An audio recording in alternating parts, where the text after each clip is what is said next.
Hello students, welcome to get set commerce classes. कैसे हैं आप सब? I hope you are doing good. तो चलिए शुरू करते हैं। आज का टॉपिक क्या है? Financial planning. पिछले टॉपिक में अपन ने फाइनेंशियल मैनेजमेंट के बारे में पढ़ा था। फाइनेंशियल मैनेजमेंट क्या होता है? फाइनेंशियल मैनेजमेंट होता है कि बेस्ट सोर्स से पैसा लेना, बेस्ट जगह लगाना और बेस्ट डिविडेंड देना। इसको अपन कहते हैं फाइनेंशियल मैनेजमेंट। फिर अपन ने पढ़े थे फाइनेंशियल डिसीजन। तीन तरह के फाइनेंशियल डिसीजन होते हैं। एक होता है इन्वेस्टिंग, एक होता है फाइनेंसिंग और एक होता है डिविडेंड।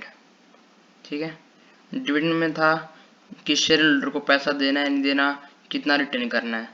फिर फाइनेंसिंग में था कहाँ से पैसा लेना है, डेट से लेना है, इक्विटी से लेना है। इन्वेस्टिंग में था कि पैसा शॉर्ट टर्म में लगाना है, लॉन्ग टर्म में, कौन सी एसेट्स में लगाना है। ठीक है। फिर अपन इससे रिलेटेड कुछ केस स्टडीज और एमसीक्यू पढ़े थे। अगर इसमें किसी को डाउट हो तो नीचे कमेंट करके बता सकते हो या मुझे मेल कर सकते हो getsetcommerce@gmail.com। तो चलिए आज नया टॉपिक शुरू करते हैं जो है फाइनेंशियल प्लानिंग। सर अपन ने फाइनेंशियल प्लानिंग पढ़ा हुआ है मेरे ख्याल पहले? नहीं, अपन ने फाइनेंशियल मैनेजमेंट पढ़ा हुआ है। फाइनेंशियल प्लानिंग अब पढ़ेंगे। सर फाइनेंशियल मैनेजमेंट और फाइनेंशियल प्लानिंग अलग अलग होता है। हाँ बच्चों, बिल्कुल। फाइनेंशियल मैनेजमेंट और फाइनेंशियल प्लानिंग अलग अलग होता है। मान लो फाइनेंशियल मैनेजमेंट ही लिख दिया अपन ने। 2 मिनट।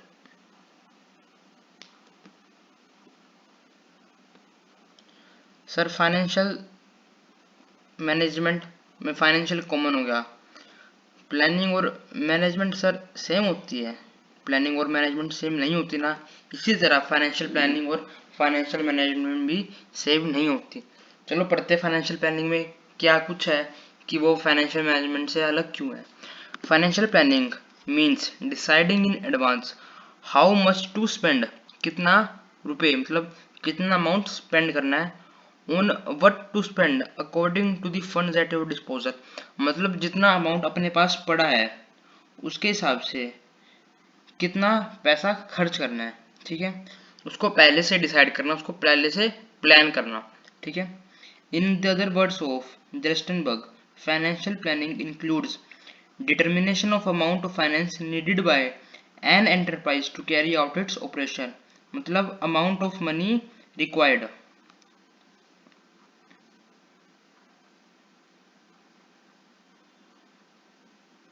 कि अमाउंट ऑफ मनी कितनी रिक्वायर्ड अपने को। ठीक है। Determination of sources of funds, that is the pattern of securities to be issued. Determination of sources of fund, जो अपना फाइनेंशियल मैनेजमेंट में जो फाइनेंशियल डिसीजन था उसमें क्या था? Financing decision. मतलब इसमें फाइनेंसिंग डिसीजन नहीं करना, इसमें करना है patterns of securities to be issued. जैसे मान लो अपने को डेट से पैसा लेना है। 2 मिनट। अगर अपने को मान लो डेट से पैसा लेना है तो डेट्स के बहुत तरीके होते हैं। लॉन्ग टर्म लोन्स हो सकते हैं और अपना बॉन्ड्स हो सकते हैं, अपना डिबेंचर्स हो सकता है। तो इसमें ये बताना था pattern of securities to be issued, कौन कौन से सिक्योरिटीज इशू करनी है जिससे अपन पैसा ले सकते हैं। ठीक है। Determination of suitable policies for proper utilisation and administration of funds, proper policies अपने को चूज करनी पड़ती है ताकि जो अपने पास जो पैसा है उसका प्रॉपर यूटिलाइजेशन हो और जो फंड्स है प्रॉपरली हर जगह पे एडमिनिस्ट्रेशन हो या उसका प्रॉपरली यूज हो। अगर अपने पास कम पैसा है तो भी दिक्कत है और अपने पास ज़्यादा पैसा है तो भी दिक्कत है, क्योंकि उसकी वजह से अपन जैसे मान लो अपने पास 100 रुपये पड़े हैं और लेकिन अपने को लगाने खाली 80 रुपये है, तो जो अपने 20 रुपये का डिफरेंस है वो वेस्ट हो जाएगा, एक तरह से वो भी लॉस है। ठीक है। The financial planning begins with determination of total capital requirement. 100 रुपये चाहिए, 200 रुपये चाहिए, कितने रुपये चाहिए।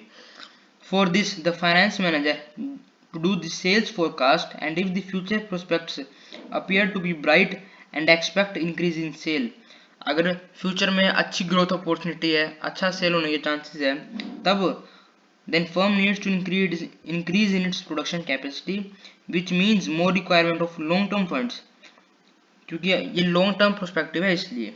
Higher level of production and increase in sale will require high fixed as well as working capital. खाली जैसे मान लो अपने पास मशीन तो है लेकिन अगर उसका रॉ मटेरियल नहीं है तो वो मशीन भी नहीं चल पाएगी। इसलिए लॉन्ग टर्म में अपने को फिक्स्ड एसेट्स भी चाहिए और वर्किंग कैपिटल जैसे अपना मशीनरी हो गया, लेबर होगी, वो सब चाहिए। ठीक है। फिर पढ़ते हैं आगे क्या है। After estimating the requirement of funds the next step of financial planning is deciding how to raise this finance. मतलब फाइनेंस में भी internal generated by the business और capital haves to be raised from external source such as equity shares, preference share, debentures और loans. और जो ये अपना internally मतलब रिटेन्ड अर्निंग्स, ठीक है, ठीक है।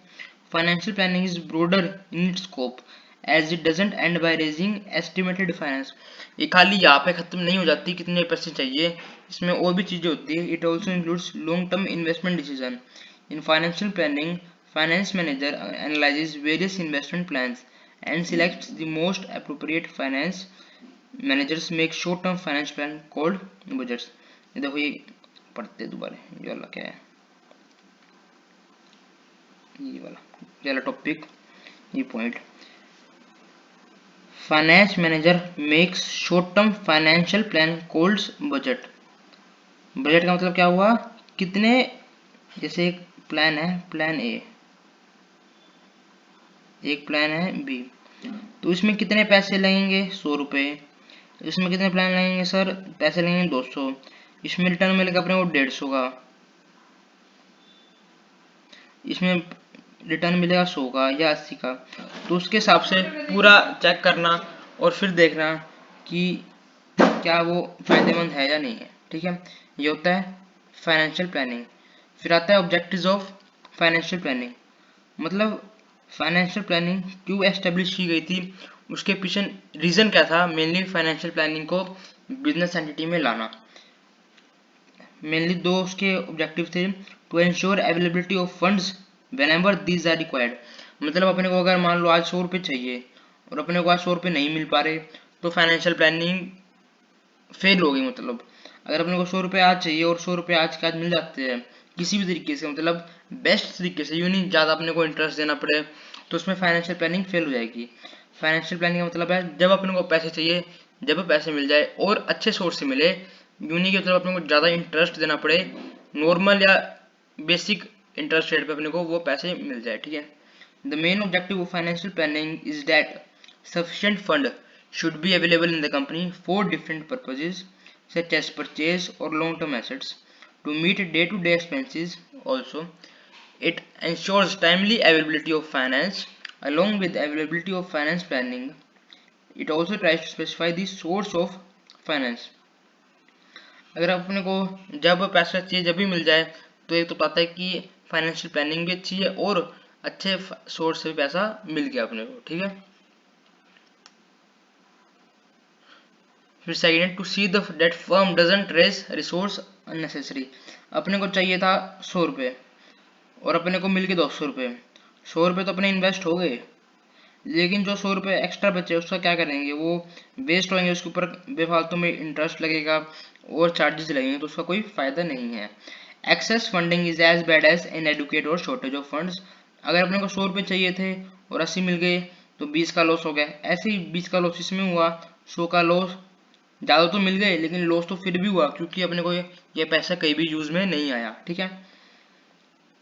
If there is surplus money, financial planning must invest in its best possible manner, as keeping financial resources idle is a great loss of an organization. ये वाला पॉइंट, ठीक है। Financial planning includes both short term as well long term planning. Planning अभी के लिए भी हो सकती है और लॉन्ग टर्म प्लानिंग भी हो सकती है। Long term planning focuses on capital expenditure plan. Capital expenditure जो कैपिटल एक्सपेंडिचर कह सकते हो आप, एक तरीके से प्लांट लेना, मशीनरी लेना, वो एक कैपिटल एक्सपेंडिचर हो गया जिसका रिटर्न मोर देन 1 ईयर तक अपने को मिलता रहता है, ठीक है। Whereas short term financial plans are called budgets. Budgets के बारे में अपन ने यहाँ पढ़ा ही था, ठीक है। Budget include detail plan of action for a period of 1 year और लेस। मतलब लॉन्ग टर्म के लिए वो कैपिटल एक्सपेंडिचर होता है और शॉर्ट टर्म के लिए होता है बजट, ठीक है। फिर आता है इम्पोर्टेंस। ऑब्जेक्टिव तो अपना यह था कि जब पैसे चाहिए जब अपने को मिल जाए और वेस्ट ना हो, लेकिन इसकी इंपॉर्टेंस क्या है, मतलब ये इससे अपने को क्या क्या फायदा हुआ अपने फाइनेंशियल प्लानिंग जब अपनी कंपनी में करी या बिजनेस एंटिटी में करे, ठीक है। Makes the firm better prepare to face the future. प्लानिंग हमेशा फ्यूचर के लिए की जाती है और बेसिक अजम्पशन के साथ, मतलब पास्ट को देख के, बेसिक पास्ट को कह सकते हो, बेसिक पास्ट को देख के फ्यूचर के बारे में देखा जाता है, ठीक है। It helps in forecasting what may happen growth in sales, however it may happen that growth rate turn out to be 10 और 30%, ठीक है। The financial planners prepare the blueprints of these three situations so that management must know what to do in each situation। मान लो अगर जो future है वो uncertain होता है, किसी को नहीं पता कि कभी कभार बूम भी पीरियड में आ सकता है, रिसेशन भी आ सकता है, तो उसके हिसाब से ब्लूप्रिंट निकालना, उसके हिसाब से प्लान करना, ताकि अपने को बाद में कोई दिक्कत ना आए। Helps in avoiding business shock and surprises. Business shocks क्या होते हैं, लॉसेस कह सकते हो, सरप्राइजेस कह सकते हो। एकदम तरह से जो अपना कंपटीटर है या अपना जो राइवल है वो अचानक से कोई पॉलिसी लिया है या और भी कुछ लिया है जिसकी वजह से अपना जो बिजनेस एंटिटी है, बिजनेस है, उसके प्रॉफिट को नुकसान पहुंचा या लॉस ज़्यादा हो गए, ठीक है। By preparing the blueprint to face different types of situations. Financial planning इसलिए भी इम्पोर्टेंट है। Coordinate various functions, it helps in coordinating various functions the production, sales etcetera by providing clear policies and procedure. जब अपन ने पूरा plan कर लिया तो अपने को पता है, यार रुको 2 मिनट, जब अपन ने पूरा प्लान कर लिया तो अपन को पता है ये चीज़ होनी चाहिए और ये चीज़ नहीं होनी चाहिए, जिसकी वजह से एक प्रॉपर कोऑर्डिनेशन हो पाता है अपने अलग अलग फंक्शंस के बीच में। जैसे मान लो अपन को, अपने फाइनेंशियल प्लानिंग कर ली कि जी अपने को 100 रुपये चाहिए, किसके लिए, इन्वेंट्री के लिए, और ये शॉर्ट टर्म है तो अपन इसको डेट से रेज कर लेंगे जिसकी maturity period less than 1 year होगी। तो अपना एक प्लान बन गया। तो किस किस के बीच में कोऑर्डिनेशन हो गया, एक इन्वेंट्री डिपार्टमेंट के बीच में, एक सेल डिपार्टमेंट के बीच में, एक जो फाइनेंस डिपार्टमेंट है उसके बीच में। तो एक कोऑर्डिनेट करता है वेरियस फंक्शंस को, ठीक है। प्रॉपर यूटिलाइजेशन ऑफ फाइनेंस, जैसे एक फाइनेंशियल प्लानिंग कर ली थी अपन ने कि अपने को इन्वेंट्री के लिए 100 रुपये चाहिए जिसकी maturity period less than 1 year होगी और अपन डेट से लेंगे, तो प्रॉपर यूटिलाइजेशन होगा क्योंकि अपने को एक प्रॉपर स्कीम बना लिया, अपन ने प्रॉपर एक प्लानिंग कर ली, प्रॉपर एक प्लान बना लिया कि अपने को 100 रुपये चाहिए थे, उससे अपनी इन्वेंट्री की जो किल्लत है या इन्वेंट्री जो शॉर्टेज है वो पूरी हो जाएगी, ठीक है। Detail plan of action prepared under financial planning reduce waste, duplication of efforts and gap in planning, क्योंकि अपन एक प्रॉपर प्लान बना लिया था जिसकी वजह से अपने को कोई दिक्कत नहीं आई। Link present with the future, it tries to link present with the future by anticipating sale growth. जैसे अपन ये कह सकते, 2 मिनट को रेस कर देता हूँ सारा। जैसे मान लो पिछले साल 10% की ग्रोथ थी, उससे अगले साल 15% की ग्रोथ थी, उसके बाद 20% की ग्रोथ थी, तो अब चांसेस है कि अगले साल भी 25% की ग्रोथ हो। तो जो अपने ये आया अपन ने 10, 15, 20 पे जो जो मेजर लिए थे उसके हिसाब से उसकी साथ में ही 25% की जब चांसेस है कि 25% की ग्रोथ होगी तो उसके हिसाब से अपन एक प्लान बनाएंगे जिसकी वजह से अपना प्रॉफिट भी अच्छा होगा और अपन जो टारगेट है 25% का वो भी अचीव कर पाएंगे, ठीक है। It tries to link present with the future by anticipating sale growth etcetera, ठीक है। फिर आता है link between investment and financing decision, it provides link between investment and financing decision on a continuous basis. ये देखो, investment मतलब investing decision and financing decision मतलब कहाँ से पैसा लेना है, इस दोनों के बीच में एक लिंक बना देता है, कह सकते हो एक ब्रिज बना देता है। क्योंकि यार अपन मान लो 100 रुपये चाहिए किस चीज़ के लिए, भाई प्लान खरीदनी है, तो इन्होंने एक बीच में एक वो बना दी, लिंक बना दिया कि 100 रुपये चाहिए मतलब फाइनेंस पे चाहिए, कहाँ से लेना, डेट या इक्विटी से, वो फाइनेंस प्लानिंग में आ गया। और प्लांट लेना है, कौन सा लेना है जिसकी मान लो लाइफ 3 साल है, 4 साल है या 5 साल है, तो उसके हिसाब से डिसीजन लेना। तो किसको लिंक कर दिया इसने, इन्वेस्टमेंट डिसीजन और फाइनेंसिंग डिसीजन को। Makes evaluation of actual performance earlier by spelling out detail objectives for various business segments, it makes the evaluation of actual performance easier. अपन ने प्लान बना लिया कि जी इस बार 15% की ग्रोथ होनी चाहिए, अपन ने पूरा प्लान अच्छी तरह बना लिया, फुल प्रूफ प्लान बना लिया, अपन ने सारा कुछ फंक्शंस देख लिए, सारा कुछ कोऑर्डिनेट कर लिया, लेकिन अपना 10% का ग्रोथ हुआ या मान लो 20% का ग्रोथ हुआ, दोनों केस ही अपने लिए हार्मफुल है। क्योंकि 15% का अपन ने टारगेट सेट करा था एक, लेकिन अपनी एक्चुअल हुई 10%, और अगर मान लो अपन ने 15 करा था और अपनी एक्चुअल हुई 20, तो या तो अपन ने कम कर दिया या अपन स्टैंडर्ड ज़्यादा ले लिया, तो उसके हिसाब से वैल्यू करने में दिक्कत वैल्यू करने में आसानी होती है कि 10% और 20% के हिसाब से अपना वैल्यू कितनी अपनी ग्रोथ होनी चाहिए थी। ठीक है, अब आता है डिफरेंस, जो बच्चे कंफ्यूज हो रहे हैं फाइनेंशियल मैनेजमेंट और फाइनेंशियल प्लानिंग में। देखो, फाइनेंशियल मैनेजमेंट ये पूरा है और financial management planning financial management का एक पार्ट है। ठीक है, meaning, it refers to efficient acquisition मतलब फाइनेंस प्लानिंग, यूटिलाइजेशन मतलब अपना इन्वेस्टिंग, और डिस्पोजल मतलब डिविडेंड। इसमें तीनों फंक्शंस आ गए, लेकिन इसमें क्या है, it refers to estimation of capital required, कितने पैसे चाहिए, 100 रुपये चाहिए मान लो, लेकिन इसमें था कहाँ से चाहिए, and deciding the sources of funds and optimum utilisation of funds. इसमें था कहाँ से लेना है, कहाँ लगाना है और किसको देना है। इसमें था कहाँ से लेना है और कितना लेना है। मतलब फाइनेंशियल मैनेजमेंट एक बहुत बड़ा चीज़ हो गया और फाइनेंशियल प्लानिंग उसका मतलब एक तरह से छोटा पार्ट हो गया। जैसे मैनेजमेंट के फंक्शंस में प्लानिंग आती है, वैसे ही फाइनेंशियल मैनेजमेंट एक पूरा पार्ट है और फाइनेंशियल प्लानिंग उसका खाली एक हिस्सा।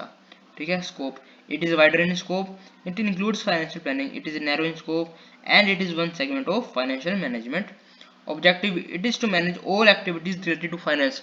फाइनेंशियल मैनेजमेंट में सारी एक्टिविटीज आती है, पैसे से लेना और पैसे तक डिस्पोज करना, जो जितने भी प्रोसेस उसमें आते हैं सब कुछ फाइनेंशियल मैनेजमेंट में इंक्लूड होते हैं। लेकिन फाइनेंशियल में खाली क्या होता है, अवेलेबिलिटी ऑफ फंड्स, कि अपने को फंड जो है प्रॉपर तरीके से मिल जाए और अननेसेसरी फंड यूज ना हो, मतलब